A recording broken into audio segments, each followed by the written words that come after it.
අපි ජීවත් වෙන පෘථුවියේ භූදර්ශනය සදහටම වෙනස් කරමින් අප්‍රිකානු මහද්වීපය මේ වෙනකොටත් දෙකඩ වීමට පටන් අරගෙන ඉවරයි. කිසිසේත්ම පහසුවෙන් තැකිය නොහැකි මේ භූවිද්‍යාත්මක ක්‍රියාවලිය සිද්ධ වෙන්නේ කොහොමද? මේ තත්ත්වය පෘථිවි මානවයා ඇතුළු සමස්ත ජීවි කොට්ටාශයට මොන විදිහට බලපායිද? අද අපි මේ වීඩියෝගෙන් ඒ ගැන කතා කරමු.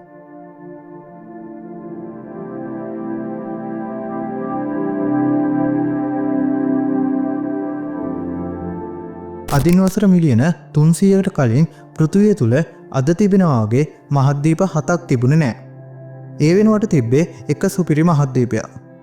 මේක තමයි හඳුන්වන්නේ පැන්ජියාව කියලා.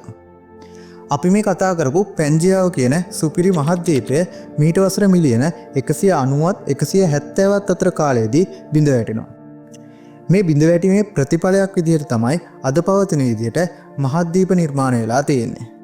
මේ දේ මුලින්ම අනාවරණය කරගන්නේ වර්ෂ 1970 දී ඇල්ෆර්ඩ් වැගනර් කියන භූවිද්‍යාඥයා විසින්. 1960 වර්ෂයේදී ඇලස්කාව තුළ දැවැන්ත භූමිකම්පාවක් සිද්ධ වෙනවා. මේ පිළිබඳව විද්‍යාඥයන් තොරතුරු හොයනකොට පෘථිවි මතුපිට කබොල එහෙමත් නැත්නම් ශිලාගෝලය කියලා හඳුන්වන කොටස එකිනෙකට වෙන් වූ භූතැටි ගණනාවකට වෙන් වෙලා තිබෙන බව තහවුරු කරගන්න පුළුවන් වෙනවා. ඒ වගේම මේ භූතැටි නිරන්තරයෙන් චලනය වෙමින් පවතිනවා කියලත් මේ විද්‍යාඥයන්ට සොයාගන්න පුළුවන් වෙනවා. මේ භූතැටි චලනය වෙන්නේ පහළ ප්‍රාවරණය තුළ ක්‍රියාත්මක කරන සංවහන ධාරාවල ප්‍රතිඵලයක් විදිහට. මේ ආකාරයට වර්තමානයේ එනකොට ප්‍රධාන භූතැටි 7කට සහ අප්‍රධාන භූතැටි රාශියකට ශිලාගෝලය වෙන් වෙලා තියෙනවා. කොහොම හරි අතීතයේ සිද්ධ වුණා වගේම අනාගතයේදී පෘථිවි අභ්‍යන්තරයේ පවතින දැඩි පීඩනය නිසා භූතැටි ඛණ්ඩනය වෙලා නව භූතැටි නිර්මාණය වෙනවා.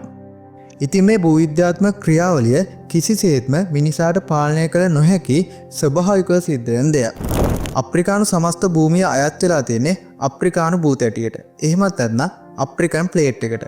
2005 වර්ෂයේදී ඉතියෝපියාවේදී සිදු කරපු භූවිද්‍යාත්මක පර්යේෂණයකින් සොයා ගන්නවා ප්‍රධාන අප්‍රිකානු භූතැටිය මේ වෙනකොටත් කොටස් දෙකකට කැඩී ගොස් පවතිනවා කියලා.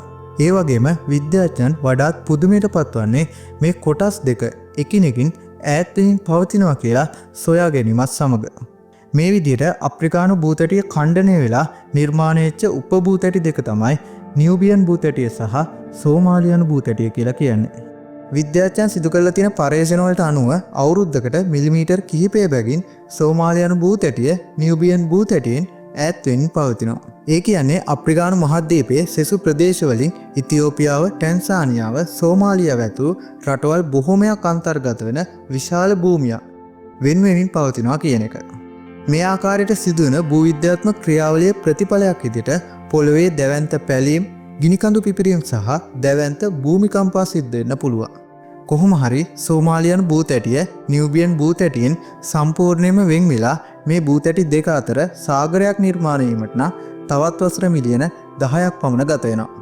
සයන්ටිස්ට්ලා කියන විදිහට භූතැටි දෙක අතර නිර්මාණය වෙන නව සාගරය පෘථිවියේ 6 වෙනි සාගරය බවට පත් වෙනවා. ඊළඟට එන ප්‍රශ්නය තමයි සෝමාලියානු භූතැටිය අප්‍රිකානු මහද්වීපයෙන් වෙන් වෙලා කුමන දිශාවට ගමන් කරයිද කියන එක. මේ පිළිබඳව විද්‍යාඥයන්ගේ විවිධ මත තියෙනවා. සමහරක් විද්‍යාඥයන්ගේ මතය තමයි මේ සෝමාලියානු භූතැටිය දූපතක් විදියට හරි නව මහද්වීපයක් විදියට හරි පවතීවි කියන එක. ඒ වගේම තවත් භූවිද්‍යාඥයන්ගේ මතයක් තමයි අප්‍රිකාවෙන් වෙන් වෙලා යන මේ සෝමාලියානු භූතැටිය ඉන්දියාවේ බටහිර කොටසේ වෙරළ සමග ගැටෙන්න පුළුවන් කියන එක. බැරි වෙලාවකත් මේ සෝමාලියානු භූතැටිය සහ ඉන්දු භූතැටිය එකිනෙක ගැටුණොත් ඉන්දියාවේ බටහිර කොටසේ පාෂාණ දැඩි විපර්යාසයකට ලක් වෙලා මේ කොටස තුළ විශාල කඳු ඇටයක් නිර්මාණය වෙන්න පුළුවන්. ඉතින් මේ විදිහට කඳු ඇටයක් නිර්මාණය වුණොත් සමහරක් විද්‍යාඥයන් කියන විදිහට මෙහි විශාලත්වය හිමාලයටත් වඩා වැඩි වෙන්න පුළුවන්. කොහොම හරි මම කලින් කිව්වා වගේම මේ සමස්ත ක්‍රියාවලියම සම්පූර්ණ වෙන්න තවත් වසර මිලියන 10ක් පමණ ගත වෙනවා.